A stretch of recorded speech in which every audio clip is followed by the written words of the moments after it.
All right, tingle guys. So, the previous video, link below, I touched upon living in Bali. So this is kind of like part two. And what I would like to stress for those people wanting to move to Bali and live in Bali is to figure out all your paperwork. Number one, because I'm going to tell you a short story about people sort of not assimilating and then possibly getting in trouble. So this is a true story that happened to me. And this is why you need to be very, very careful about pissing off people anywhere in the world, but especially on this island of Bali. Now there's like 3 million some odd people living here, but it's a small island, even though there's many people, because just like wherever you come from, you tend to sort of live your life within a, let's say, 50-kilometer radius of your house. And in Bali, that kind of shrinks a little bit because you're not going to go very far or very quickly in a 50-kilometer radius. Wherever you want to go. You want to go 50 kilometers, it's going to be 2 hours, depending on where you're starting from. So if you haven't experienced it, please do a lot of research or ask me before you end up experiencing that. There are ways to get around it. There's a lot of fun things you can sort of, do to mitigate the travel time. But yeah, so you're going to be living within a certain radius of your home most of the time. Coffee shops, restaurants, shopping, entertainment, the beach, wherever. But Bali is a small island. If you live around the same area as other, foreigners, you will be at the same coffee shops. You will see them at the same restaurants. And if they pissed you off then, they will piss you off again. If they didn't piss you off, you will say hello. And there's been very few times I've actually sort of really communicated with another foreigner because I don't want to. I don't know they're here on vacation. They're not here on vacation. But the point is, I don't, hang around a lot of foreign people. I tend to be mostly local, and I guess that's due to my social media, etc. But Bali is a small island, and so here's a very good example that happened to me. And we're going to touch a little bit upon, sort of integrating yourself into the lifestyle. If you're staying in a villa, a house, an apartment, a hotel, whatever, there will be dogs and cats. There will be chickens. There will be roosters. There will be noise. There will be motorbikes. Yes, with the loud, crappy exhausts. And they may wake you up. They may piss you off. But we're going to touch up on the rooster story. The rooster story begins with me staying in Jimbaran in a decent apartment, beautiful view, a commanding view of the island of Bali with the volcanoes, and many other people chose to stay at that apartment. It was only about 4 floors, 20 some odd apartments. Most of the tenants were foreigners, as in white people, Caucasians, Bule people. And one of the American tenants, an older gentleman, he must have been in his close to his 70s. Maybe he was retired here, I don't know.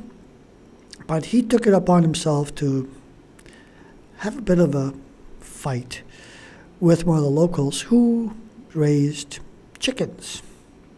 In this case, roosters. And we all know what roosters do. And we all know what time they do it. Now, he wasn't happy being woken up at 4 or 5 o'clock in the morning because of this rooster. So he chose to take on one of the local Balinese people. And now this made the news. It was all over social media that this bit of a nut job was complaining. The news came out, the newspaper guys, they took stories. I did an interview with one of them. And I'm pro-Indonesian in this because I figure I move here. I need to respect what's happening here. It's pretty simple. You will not go to Jakarta and ask them to turn down the volume on the mosque next door. You will not come to Bali and ask the local Balinese guy to get rid of his roosters. And that's exactly what this American gentleman tried to do. So there was a petition signed. There was about 17 people, and then ended up being 20 people that signed the petition to get rid of these roosters. I did not sign the petition. I know better. And I got home one day, and there was all of the immigration people at the apartment, and they want to see my paperwork, which is very important. If you are planning to come to Bali, make sure all your paperwork is in order. Your work permit, your stay permit, your visas, your kitas, your whatever, make sure you got them, because you may need them. You may think you never need them, but wait. So I came home, and the immigration came. Manager of the building said, "Pat Zsolt, please get your papers, they need to check it." Okay, I had all my paperwork in order. I'm staying here legally. I went downstairs, gave him all my paperwork, and I said, like, what's going on? Oh, there's a problem with the guy and the rooster and the local guy.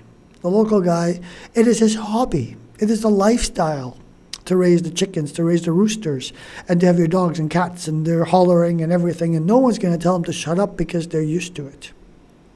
You may not be.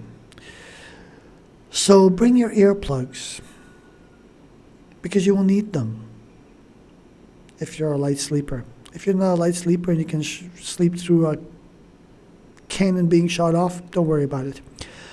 But this particular gentleman caused the problem, so immigration came out, they checked our paperwork, all good. Actually, I don't think anybody got deported or kicked out due to the checking. But the interesting part was, I was going to Cambodia, and I was leaving. I go to the international terminal. It's a big airport. I'm going through the security, check my bag, everything, and I go to check my passport upon departure. And there's about 6 or 7 kiosks. I chose one. I went there, and the gentleman said, "Hey, you're still working at that company?" And I'm like, kind of like, "Oh, how do you know where I work?" And he said, "Oh, you don't remember me." And I just kind of shook my head and go, "No, I have absolutely no idea who you are."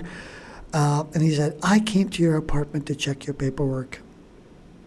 Absolutely true story. So of all the immigration officers at the kiosk, of all the different times of the day I could have flown out, the same immigration officer was checking my passport. If I chose to be a bit of a jerk that day, and I chose to, I'd say, have an attitude about them checking my paperwork, I could have very easily been delayed, missed my flight, or not be able to leave that night whatsoever due to complications with my exit of Indonesia. So Bali has, around 3.5 million people, give or take. And I happened to get the same person that checked my passport. So be very, very careful when you're at a restaurant.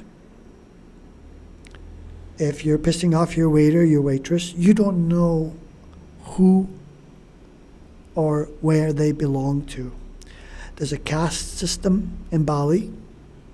If they happen to be of a higher caste and they know you and they know where you live, you may have a problem. Now, I'm not saying whatsoever that Balinese people are going to cause you problems. But if you start picking a fight with them and you start picking a fight with local people, you're going to lose, even if you think you're winning. There's been many cases of, in this particular case, a Eastern European style person who was not going to pay his rent. There were CCTVs. They were caught on camera screaming and yelling. He was drunk. Let's just say it didn't work out for him. Bali is a cultural stronghold, of course, for the Balinese people. You're in Bali. And so you may think you're winning your battle, but you're not going to win. So I always say that you have to be nice, you have to be respectful. If you have a problem, it is much better for you to very nicely talk it over coffee than try and fight it out in a court of law or in the backyard or on the street. Because if there's a motorcycle accident between a local and a foreigner, you better be ready, because everybody will gang up on you. You are the visitor. You are in the wrong unless you can prove otherwise. So try not to pick fight with locals. But other than that, Bali is fun. It's safe. And the point of it is that make sure you have all your paperwork in order, because you just never know when and how you will end up interacting with other locals that may or may not have your back. And if you happen to be with a group of foreigners, don't act like a jerk. Don't be an asshole, and be respectful of everyone, because you never know when the person that you just ticked off will get back to you in a very different way. So for me, my experience was that I happened to get the same person. Of the 3 million people living in Bali, I picked the same person, and I did not recognize him because he was not in uniform when I met him. He just looked like an average person. And this time he was in uniform. He was, dressed as an immigration officer, and I didn't recognize him. But even though there's out of the 3 million people, there's 100,000 bald white men, he did recognize me. So there you go. Interesting story from Bali. So be nice to people, be respectful, and enjoy Bali.